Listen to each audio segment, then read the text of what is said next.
Good morning. Hi. All right. So I would just like to introduce Tiago, Tássia, and Rhonda for their BOF. It's face-to-face Debian meetings in a climate crisis. Thank you so much, guys. Thank you.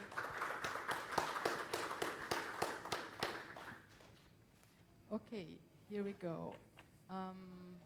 So thank you all for coming.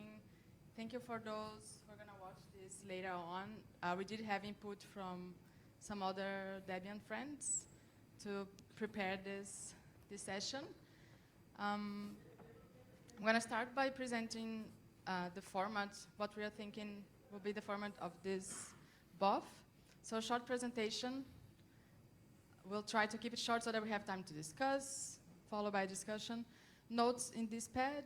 Please, you can go to the pad and already see what the ideas, and please make notes while we discuss. We're expecting remote participation through IRC, DebConf, Kuthiran channel. And we hope to have some time also to questions from IRC. Do we have a volunteer? Just is volunteer. Good. Yeah, I see here now. Very good. So at the end, we'll have space for, not at the end, whenever there is pertinent questions from IRC. And one thing we wanted to make clear what this talk is about, what is our goal here is to discuss possible options for future Debian meetings to mitigate the environmental impact that we bring when we meet. But without compromising participation, or at least, let's say, with a minimal compromising in participation. And then when I say what this session is not about, it's not about stopping doing DebConf.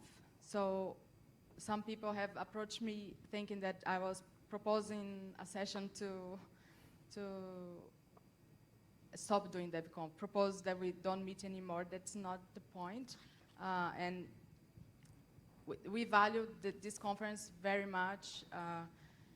We value, and that's one of the things we're going to discuss. That's my next point. Why do we do DebConf? So we do DebConf for a reason, and we want to keep doing it, but we might have to change the way we do it so that we feel comfortable still doing it and still coming together. Right now, some people are not comfortable in coming. That's what we want to address. We think this is a discussion that must happen now. So now, yeah, what this session is not about stopping DebConf. It's also not about, it's not a climate change 101, so we will not introduce what the climate crisis that we are living, just for the sake of time. We can't go along on that. We won't be talking about how to make technology more carbon efficient. We added this link here as a good start point if you want to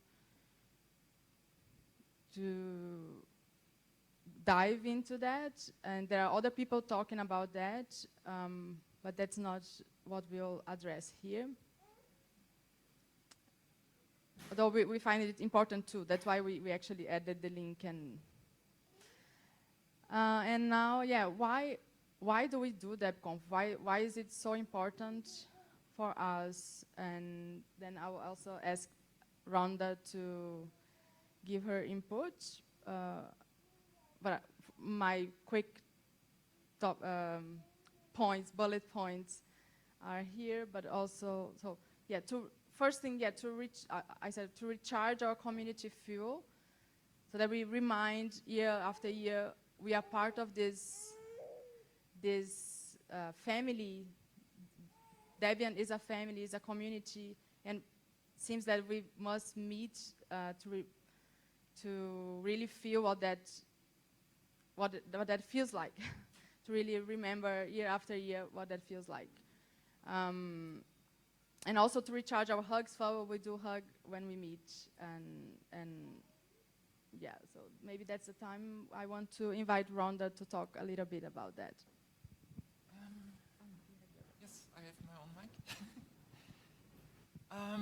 Yes, we all know we faced the last 3-something years within a pandemic of social distancing, or rather physical distancing, because we were supposed to still be socially in contact with other people. But for some people, this is more difficult than for others, because we need the face-to-face connection, we need touch, we need be connected to people. And for me, DebConf always was this place where I can meet people.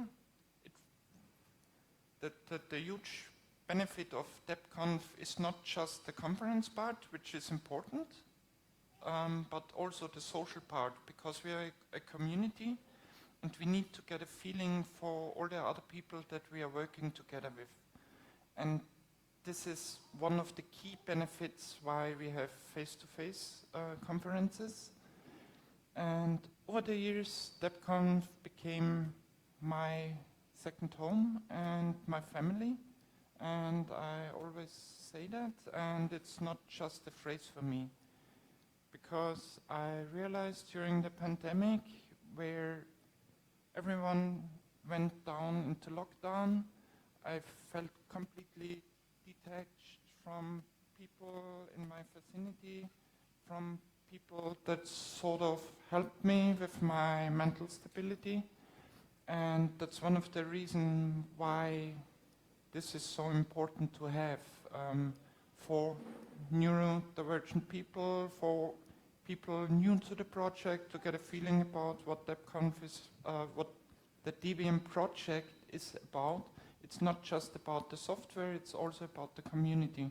And like Enrique pointed out yesterday, we really should take care of each other and not just about software. So yeah, that's one of the points that I raised. Very good. Thank you, Rhonda. And with that, I would say, because some people do not consider that, and some people can do pretty well on their own and their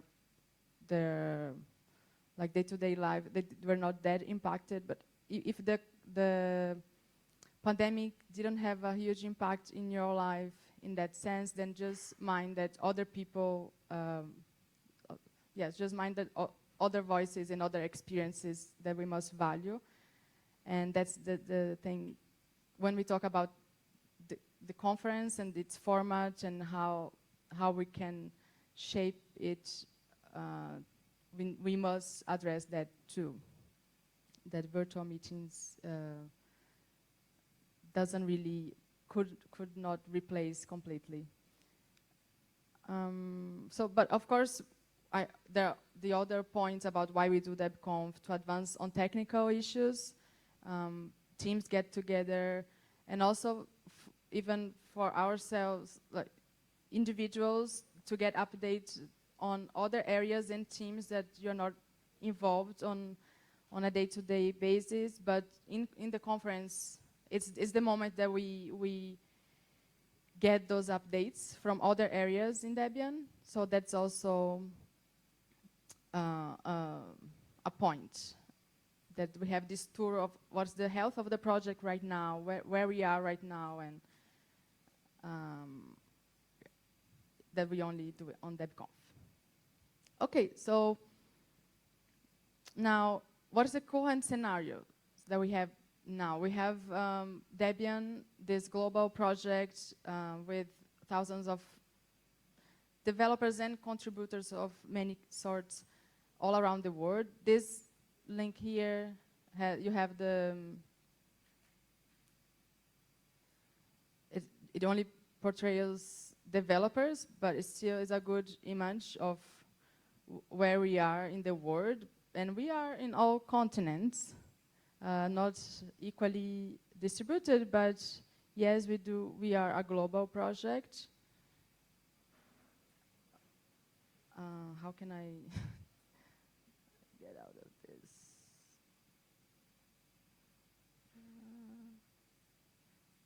Tiago. It doesn't get asked. Thank you. Yeah, and then, good, thank you. So yeah, it was a short things just to go to the map, and then what we have for the conference, we have one big conference every year, but we have many small ones. Like the Hamburg one is one that is very successful right now as a local hub. On average, in the big conferences, we have from 300 to 400 people from over 40 countries. That's an estimate. We have the video team making remote participation possible, but mostly remote attendance. So people can watch, can follow, and occasionally we have remote speaking, but it's not the norm. And maybe we could also work on making that more, making that better, working it better from remote participation. Some data that we were, just for curiosity, we found this website that calculates your flight emission and just gives you some parallels. I think for the sake of time, I won't go there, but just we did ours from Montreal to Kochi, what would be the emission. And it does give other comparisons, but just the fact that we try to be vegetarians, and we got this one as a good image.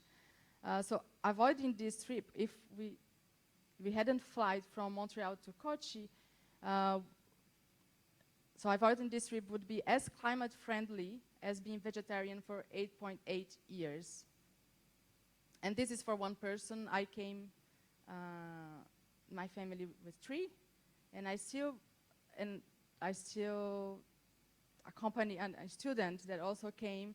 So we were actually 4, if you multiply that. So that's a huge thing when we think. Sorry? No? Okay. There's a huge thing when we think, are we going or not? Are we attending or not? What does it really represent? So if you want to try this and try to find where you come from and see what is the impact of your flight, it's a good curiosity. And one reality that we face is the absence of Debian friends who have decided to no longer attend overseas conferences, which is, we also must value their voices. So the thing is, when we come together and we make this choice, it's a hard choice to make. There's too many things at stake, but we make our choice and we come. But we also need to remember, some people are not here not because they don't want to, they don't need DebConf. They need in their own ways, but at the end their decision was different, and we should also acknowledge that and try to make them participate as much as possible. So I think it's time to talk about the strategies, and among the available options, of course, there is business as usual, so keeping the status quo, just as we've done for the past 20 years. That's one option, okay? And what we'll bring here, some other things, some are very easy and to implement. We'll start by the easy ones, how we could just make it more eco-friendly. But then we go to the hard ones, which are more structural, and then we'll see how we get there in the discussion, and yeah. Or hello? starting the discussion. Yeah. Hello, hello? Okay. Yeah, as Tássia said in the beginning, we contacted some people beforehand, and we got some inputs about this subject, and some of them are ourselves. And we are not, we are from being experts on this. We just brought the discussion, and in a hope that more informed people could help us with addressing some of these suggestions, I would say. Yeah, it's easy if I repeat here. One thing is, we went to DebConf website, actually the week page, and we have these old priority lists, which has been served for selecting the DebConf venues in the bids. And one thing that we could think about for DebConf is just maybe improving a little bit this list and trying to have this climate crisis subject on it in a way or another. We have, you might know, affordable, a local team and a good working space, but we don't have anything to do here with sustainable practices in the venue or in also in the local, considering the amount of flights we're gonna have for DebConf, etc. That was one of the things that we can look at. Also, the conference could be more vocal about this subject and suggest participants some practices to reduce the impact during the travel. Here in the pad, we put some a nice reference that we found. I'm not going through this right now, but if you're interested, you can check. There's some suggestion there, some like that doesn't really apply to us, like avoid business class going to DebConf. But if you do, please avoid it. But there are some other more realistic for our case that you can. It's quite inspiring. This article. Commit to no single-use plastic, reusable, biodegradable, culturally eco-friendly swags. We've seen like some improvement on that, and which is good. But I think we can do even better. Choose more sustainable venues. I don't know if there's any kind of certification or just asking questions and make some effort to be more sustainable during the DebConf. That's an option too. Avoiding type of food waste. This is something that we see quite a lot in DebConf, unfortunately. Create incentive for attendees to choose clean transportation, which is quite linked to the next one. Have an extra separate boosted budget for clean transportation when available as an alternative.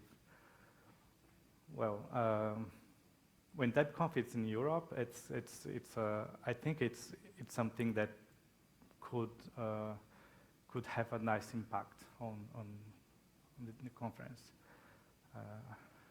Definitely. Encourage more often smaller meetups with more localized attendees. How? We can think like financial support, like we have now some easy way to get a quite good amount of reimbursement, like really quickly, and thanks to the DPL, it's been really, really easy to do. Thank you. But also, we might be able to improve that and whatever ideas are welcome. Distribute global meetings in hubs around the globe. Encourage people to attend the closest hub. That's an option too. We have mini DebConfs, but we don't have DebConf mini DebConfs running during a DebConf. We tried to do that in Montreal. It was seen by some people as a provocation, and actually, I don't know. I didn't reflect much on this, but could be an option for people who for people who can afford emotionally, also in terms of motivation to be to have face-to-face meetings in a local context and still participate in DebConf talks and BOFs and chatting during the DebConf experience. Alternate or skip a few years. This is now we are getting to the hard part of the list. Well, we have a DebConf every year. We know that some other communities, they do the same, and some others do like each 2 years, like Hope. It's a hacker conference in New York, which happens each 2 years. It's a big conference, and that's an option to discuss. But again, how much Debian can afford having less often DebConf as a project, as a community. In an individual level, how much Debian people can afford it. Some people, they made the hard decision of not coming to DebConf. I'm not saying, it's not easy, I imagine it, but still they can afford that. But for other people, it's really, really hard. For me, my personal experience is that DebConf brings a lot of motivation to keep working on Debian. And I always thought that was, I kind of felt guilt for that, because I see so many people working from home that never came to DebConf that does wonderful work for Debian, and they keep motivated and they keep doing and doing, helping a lot. It's not my case. And then at some point I realized that that's okay. If you need to come to a conference to meet Debian friends and to keep motivated to the project, to keep helping the project, it's now my mindset is that's fine, that's okay, and we should support that too. So renouncing DebConf every year is not an easy task for everyone, and to have to maybe try to have a better picture on this in our project. Maybe talking more about that, or asking people, or maybe doing a survey or something. Well, another option is establish a carbon emission budget for per conference, not only a money cap. That means probably limiting the bursaries for flighting. Well, that's it. Consider the estimate of total distance travel when choosing location. This is, I led the discussion. I'm not like, it's a very a sensitive thing to address, because it could lead to discrimination. Purchase carbon offset to compensate for non-applied emissions, and then the task here is to avoid scams, carbon scams. But that's it's here as an option too. And as I said, we have to find answer for these questions, like talking about it. It's what we are trying to do here right now. And everything will be registered as a video and in the pad too, for future, as a reference for future discussions, I hope. And that's it. We put some sources here, some articles, and if you want to join the pad and add yours, you can just come and write. Okay. And that's a discussion time. I hope you have some time. Thank you.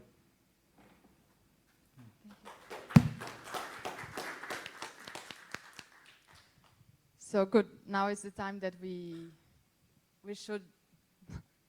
There's no more stage. Please, let's all speak. Okay. Hello. I admit I had more than one point to make. Maybe 3 points. It's flying, it's eating, and waste of stuff. Regarding flying, I think well, a different point I want to make, because I'm discussing this also with my friends. I was flying sometimes to Vietnam. The result is now 2 Vietnamese women are living in our house, learn about Fridays for Future, Greta Thunberg, which they did not know. One of them helped me to plant trees in my area. I've planted trees, 1,700 and so, and 100 she joined. How can I put this in the flight calculation for my flights to Vietnam? It's not possible, right? You know, you do something with some purpose, and the purpose is, wait, if I lay on the beach on Vietnam, I burn fuel, right? But there are other things. And if you are on DebConf, and maybe I have made some advertising for this framework laptop, which I bought because you can replace everything. So this is kind of sustainable computing for me, besides all the stuff you can save energy. People are asking me, so if more people don't waste so much electrical devices because they can replace everything, how would I put it in my flight calculation? It's not possible. And finally, about flying, as long as planes are going from Russia to Ukraine, I have no problem to fly around in the world, because it doesn't matter in person, right? Another thing is about eating. In DebConf in Switzerland, I regretted not to have registered as vegetarian, because the vegetarian dishes were counted and it looked delicious. And I was not able to eat it to make sure that none of the vegetarian will starve. So now I'm always registered as vegetarian, and I can pick from everything, but I'm nearly vegetarian. I have eaten here sometimes 1 or 2 times fish, and otherwise it's okay. So I think DebConf attendees are usually ahead the normal society. We have a higher percentage of vegans than the normal society. We have a higher percentage of vegetarians in Debian than society. So I think in principle we behave pretty good in this aspect. And the third thing, was this funny story that in the hotel I've read on the mailing list, we could ask for glass bottles here to refill, and they did not even understand, because we have plastic bottles on the room. So I think being here provides a message that was not there before. They do not even understand, or they do not understand that I want to walk the stairs. I somehow felt that the staff was offended. We are a developed country, we have elevators. Why do you want stairs? I want to walk stairs to get some exercise, to save the environment. And so in being here, we provide a message that would not be there otherwise. So I have no real problem to make a yearly DebConf with all the content. I liked your suggestions, because where we are providing some message which is also good for the people, not only for the operating system. Yeah, it was longer than I thought, but yeah. Okay, just a counter. No, go ahead. I've already spoken a lot. See, one thing that the Geeks community does is we tack our conference onto FOSDEM, so everyone's flying to FOSDEM anyway. We have our conference the 2 days before, so DebConf is a week or 2 weeks long, depending on how you count it. One option is to invite another conference to tag along, as it were, and then you also have more people to cross ideas with, and it's still people traveling, but you end up with a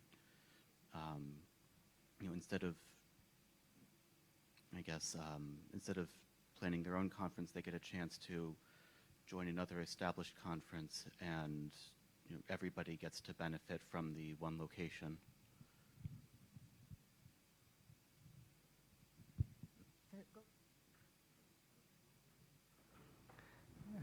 Just a comment on this. Does FOSDEM change countries, or it's always in the same country? Always. No, it's an I don't know. I've never been there. That's why Yeah. Use in Brussels, yes. So yeah, I think one good thing of DebConf, it's you see in India, for instance, like it's amazing the amount of locals you have here that could probably not be possible to have in whatever country in East Fosden, I don't know. But it's a good point to think about it. But if we keep thinking that DebConf, it is still important to mobilize local communities in different areas. That's, I don't know how to, maybe alternating. That's an option. 1 year in a different country, another in Hosden, and something like that. It's a good point. Thanks. Or getting a conference that is also mobile and join with this.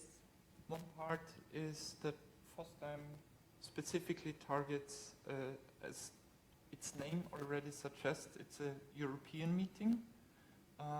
So it makes sense to have it in a accessible, well-connected city within Europe, but the Debian project is a global one. And in the early days of DebConf, we sort of switched between American countries and Europe, and we completely neglected our communities in other areas of the world. This is what you mentioned before with respect to geo-discrimination. So we really should also be there for people in, like, it's our first conference in India, and we only had one in Africa, and we only had one in Asia, in Taiwan. So that's one key thing that we need to keep in mind as a global project. Yeah, but I actually think that, sorry, I thought you finished. Okay. Yeah. I actually think this was an example, because you can also team up with whatever Guadec and so on and combine them into a conference. Not specifically for FOSDEM, this is of course always in Brussels, but we can do Guadec and DebConf in wherever. Yeah, I think it was just an example. Yeah, it's a valid point. Yeah. Yeah, I was going to say, I think our conference is too long to tack something on the beginning or the end, but doing something in the same place can probably work. Further up, you had the priority list for selecting venues. I totally agree with adding the environment as a consideration there, but the reality is we are choosing between 1 and usually 0 options for DebConf. We're trying to get anyone we possibly can to bid, and we'll take a bid in a hotel or in a university, whatever we can get. The problem isn't that we are not picking the right options. The problem is that nobody wants to organize a DebConf because it's really hard work. We need more people to want to do this. Unfortunately, most of the things we're discussing here make it even harder, not easier. I don't know what the answer there is. I was actually just pointing out that Stefano was first before him, but now that I have the mic, I agree with what Stefano says. We have to make some choices sometime, and this is a particularly unclimate friendly venue that we are, but it was a choice between this and potentially university, where we had to be unair conditioned and walk outside between far venues often. And to be honest, I want to be climate friendly, but I love the convenience. And it's a difficult choice. Sometimes it's almost like security and convenience. You have climate change and convenience, and it's not always a difficult choice to make. But I want to mention one comment on swag, since you mentioned it. I'm very glad to see high quality swag, because when we get cheap, rubbish t-shirts and stuff in our bags, people just throw it away after the conference, and it makes an enormous amount of junk.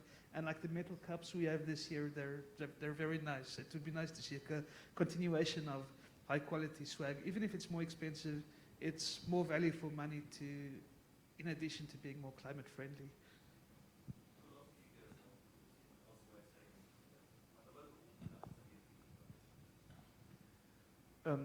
It was interesting to hear Andreas' personal choices, and I have my own, of course. If you have like 10 DDs in a room, you get 15 opinions.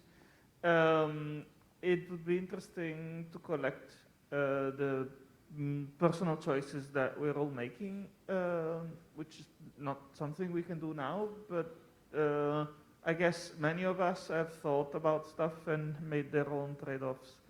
Like, I don't take a flight to a DebConf if I only stay a few days. It's not. So if I move to another continent for DebConf, then I try to be there for DebCamp as well to experience a bit more of what Debian is in that place. It's my thing. You know. Other people may have more. Maybe there's good ideas in there. Maybe there's lots of personal quirks. I don't know. It would be interesting to see such a list. I understand it's work to collect it. So.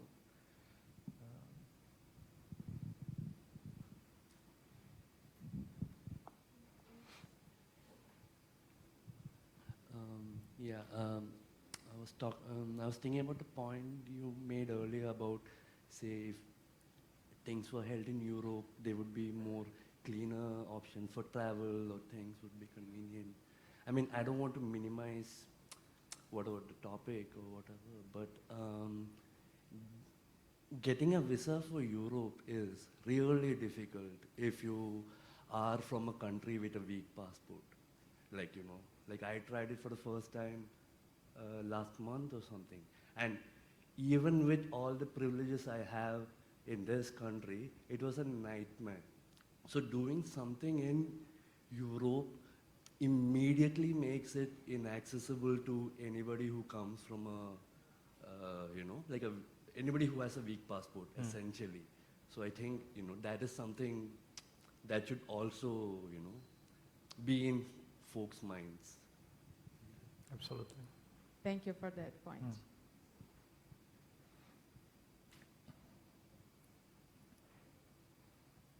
Any other comment, question? Was something on ISC? I want to make two small points. One thing is, if you're thinking about from the climate point of view, then the map says that Europe and US is the places for most climate-friendly conferences. DDs are in the other part of the world are very less, so flying, total flight time is less, better for climate. Then second point is like, if you have a longer conference, like 1 week for DebCamp, 1 week for DebConf, so it's 2 weeks, then if you can extend a little more, then you can have a conference in a local place, like say in a community place or something, or a local housing, then that will also reduce the climate impact instead of using a hotel or university or something like that.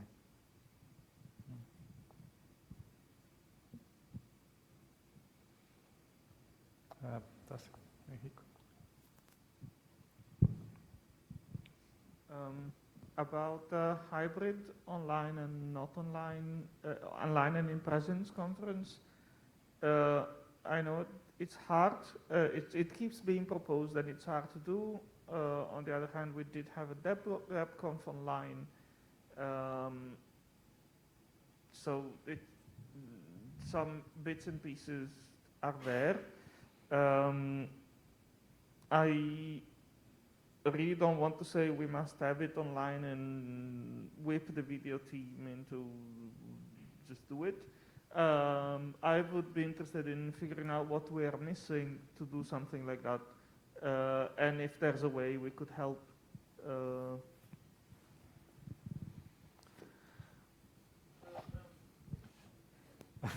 Because there's climate and there's COVID, so. Online is hard for a few reasons. We didn't get the participation and turnout in the online DebConfs that we would get at a real DebConf. And I think lots of people who are working sit at their desk during DebConf when it's an online DebConf, and they attend when they can and they don't when they're busy, and we just get a lot less of their attention. For the people behind the scenes making it work, it's exhausting and you don't get any of the positive outcomes that you do with a normal DebConf. You don't get to hang out with your friends, you get to not sleep for 2 weeks and fight fires, and what's it for?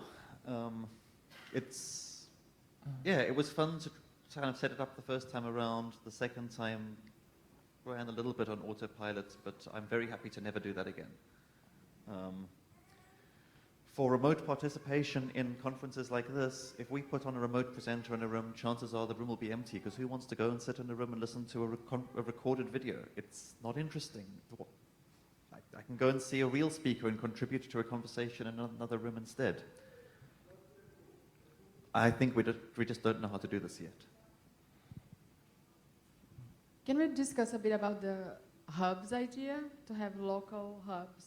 So to have a global but distributed conference, because then the local hubs would give this the perspective of a face-to-face conference, but still connected to the global parallel conference. What do you think about that? This is an interesting idea, but it's going to be a huge challenge in logistics. The stuff that we bring at one DebConf, we have to bring at 3 locations now, so it can probably stay there and be there long term. But still, it's like, you need to split the teams of volunteers that are already stretched thin into 3 locations. That sounds like hard. I know the CCC has tried to do that with RC3 conference last year. I don't know how much they succeeded, but they also have like a lot of infrastructure that's already built out into their local groups, and so that's I think if you turn it into too many hubs, then you will just hang out with the people that you hang out already anyway. So it's the whole social factor of getting to know new people from other areas is missing a lot of that. If you make it bigger hubs, so you can reduce the overhead of having all the volunteer work duplicated a dozen times, or like hardware requirements, network connectivity, and all these things, have them stable. So if you do a few, it sort of reduces the issue, but still it would, I think it would likely end up with meeting the same people over and over again and not having the international connection. Yeah, I would agree with that. In addition, you have to be careful. If you have a time slot on a specific hub, it might be middle of the night somewhere else. So you won't get attendance of those speaking somewhere else because they will be sleeping. So there is a time zone problem with many hubs.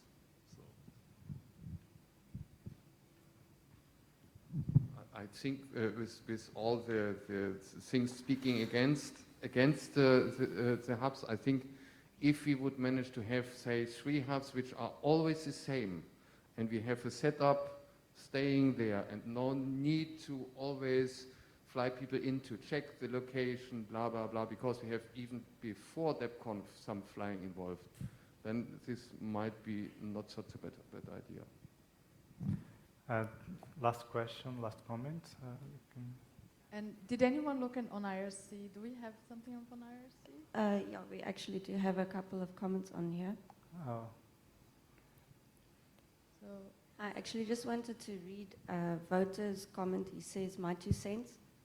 My life changed for the better by much due to connecting with my wife at DebConf, but also because it caused me to be more motivated to work for Debian the first time I went. I'm sure others' lives changed too. We should make it easier to join remotely, perhaps, but it would affect Debian in a very bad way if we stopped doing a global DebConf altogether. I know that's not being proposed, but I want to note this regardless." Okay, so I would like to make 2 points. one point, I think everyone coming together to one place is kind of necessary for like good getting the morale up for Debian community, because people can meet each other, greet each other, have hugs, as you said before.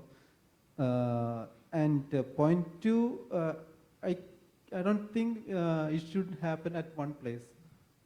It should happen across the world, because it helps to revitalize the community around the world. Like when this Deb conference came to India, it helped us to like interact more for the coordination of DebConf and get more people who are already being part of Debian to come together and do collaborate together. And it was a 1 year preparation. So I think it helped us to know each other more. Now I think it is possible for our community to like get grow bigger and connect with others too. And we right now we know all of you know, means all of you too. So that will also help us to like get further, get more close to Debian community. And yeah, means if it has happened in Europe, I think only few of us might have got the visa or something. So that would be impacting the growth of Debian community in general. So the point two I want to make is it should happen across the world.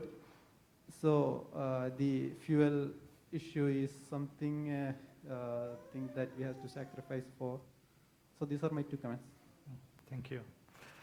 I think time is over. Yeah, thank you. Thank you Thank so you, much. everybody. Tiago, Tássia, and Rhonda, thank you so much. Thank you, everybody, for contributing to the talk. We really appreciate that. Thank you.